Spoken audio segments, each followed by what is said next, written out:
shocked.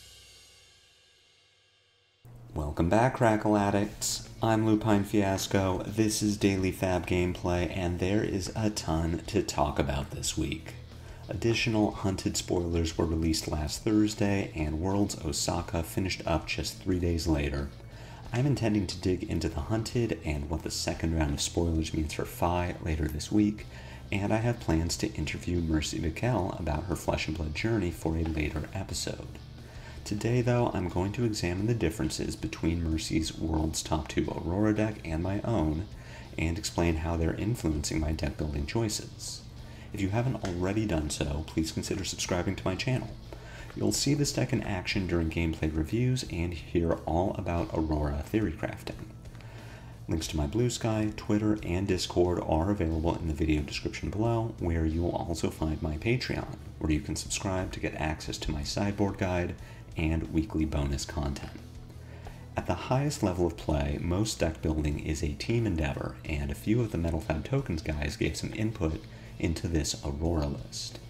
However, word in the Discord is that all credit for spearheading and driving this innovation goes to Ellie Bird.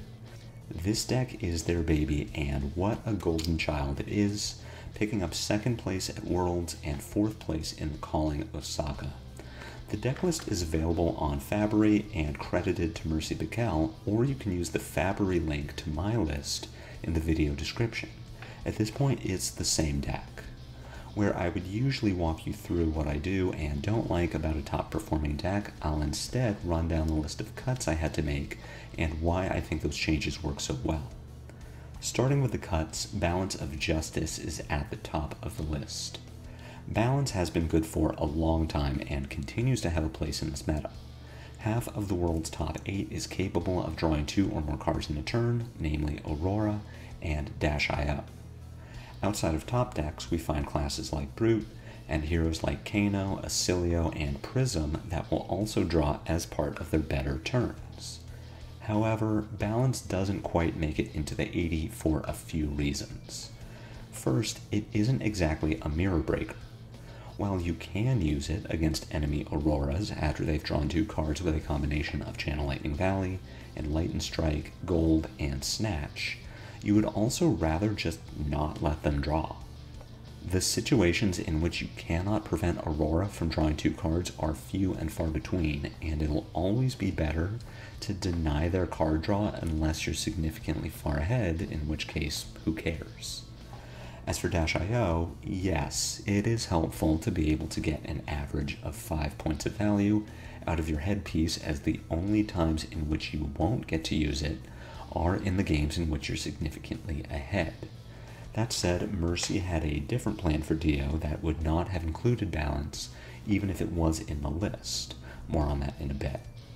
In my opinion, Balance of Justice is a very good 81st card for Aurora. It doesn't significantly improve our matchups over the alternatives, and while we wish we had it for some B or C tier heroes, it doesn't bump any of our more important cards. You can see that Erase Face has come and gone in rather quick succession, motivated by Mercy's success without it. Erase Face in Aurora is even more situational than Balance of Justice, as you'll only play it against one hero, Dio. Unlike Warmonger's Diplomacy, Erase Face isn't even so simple to play. With only 9 blues in any given 60, it can be difficult to play Erase Face when you draw it, and in a hand without blues, you're now committing to a 3-card 6 in order to play it. Depending on the level of aggression you're facing, holding 3 cards and not falling behind or dying can be a big ask.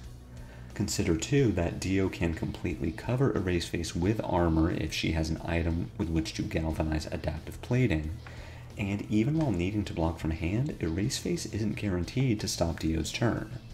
She can give 2 cards and crack back with 3, or she could play High Octane to circumvent the loss of the Mechanologist type on her cards while boosting. And considering the output that Aurora is already capable of, she likely isn't gaining any points by boarding out a 0 for 4 to make space for Erase Face. Erase Face isn't a bad card by any means, and is very likely a good 82nd and 83rd card for the deck and the DO matchup, but like Balance, it just doesn't make the cut. Spell Fray Tiara is an easy one. Kano isn't real, and he can't hurt you. Or he goes for his combo anyway, and an extra point of Spell Void doesn't make a huge amount of difference. It'll be a common theme in this video that you would rather have the slot for something more useful overall. Cutting Fray lets us play more 0 for 4s, which are almost always better than Lightning Head Jab, and cutting Static Shock and Blink both fly in the face of conventional Aurora deck building, but the reasoning is the same for both. These cards are fine. Just fine. In the best case, Static Shock is a 0 for 5, which is very good. In any other case, it doesn't have Go Again and isn't Lightning. My own experience with the card shows me that it's always fine, sometimes good, and never great. Think back to your own games. When you draw a clunky hand that you can't convert offensively, how often is Static Shock the culprit? Compared to our other options, Static Shock just doesn't do enough.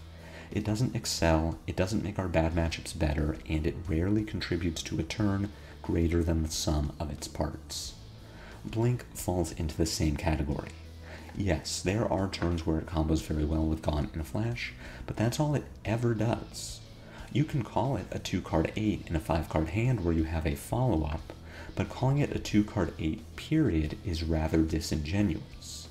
In a deck with Channel Lightning Valley, Burn Up Shock, and Arc Lightning, you almost always want to arsenal the last card in your hand, and bouncing Gaunt and the Flash with Blink doesn't really change that. Your 2-card 8 is a 2-card 4 with an arsenal and an action point, and, while good, could easily be replaced with a better instant like Sigil of Lightning. In a 90-card deck, I'd be happy to consider any of these cards, but with the limit of 80 that we have now, none are good enough to warrant the space. As for what we've added to the deck in place of these medium cards, we can largely group them by generally great and necessary counter to count your blessings. Generally great includes Second Strike, Heaven's Claws, and Sigils of the Lightning. Second Strike is very often a 0 for 4 with Go Again. Heaven's Claws is a 3-block Lightning Blue, and Sigil of Lightning is an enabler for Flittering Charge and Gone in a Flash, as well as a very strong turn 0 play. Professional consensus seems to be that 9 blues are what Aurora wants to be playing, and more importantly, we have necessary counters to CYB. If you were wondering earlier why great cards like Balance of Justice and Static Shock were getting bumped, it's for the CYB counterplay package of Aether Ironweave, Crown of Dominion, Exude Confidence, and Poison the Well. I've talked about the combo equipment in a previous video and am on record as calling them quote-unquote not good enough, but that was before I saw CYB Fatigue in action. The narrow utility of this package is a little concerning, but the only deck that really gets Aurora is CYB Fatigue. Between Enigma's Sustain and Bravo's and New's Disruption, Aurora has a hard time finding 94 damage before she runs out of cards. The way to counter this is with the full Flicker Wisp combo, in some cases pitch stacked to be even more potent, and to poison any 2 CYBs between numbers 7 and 9. Exude Confidence is a really nice way to start off any big combo turn, as any CYB deck will be playing at least 6 defense reactions.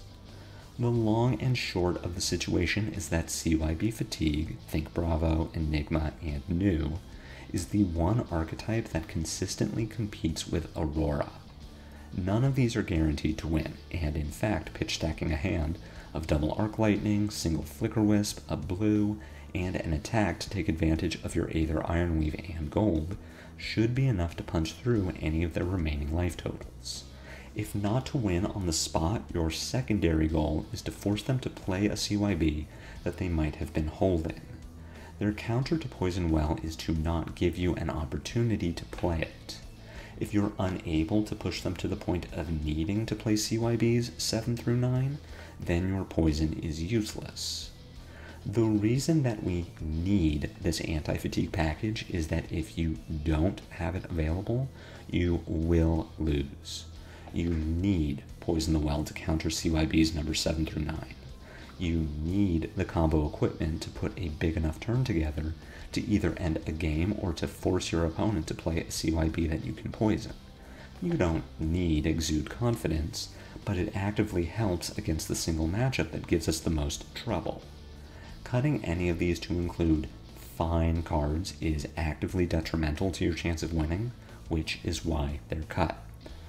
To briefly cover the Dio matchup that I had alluded to earlier, you'll want your full Flicker Wisp combo with equipment.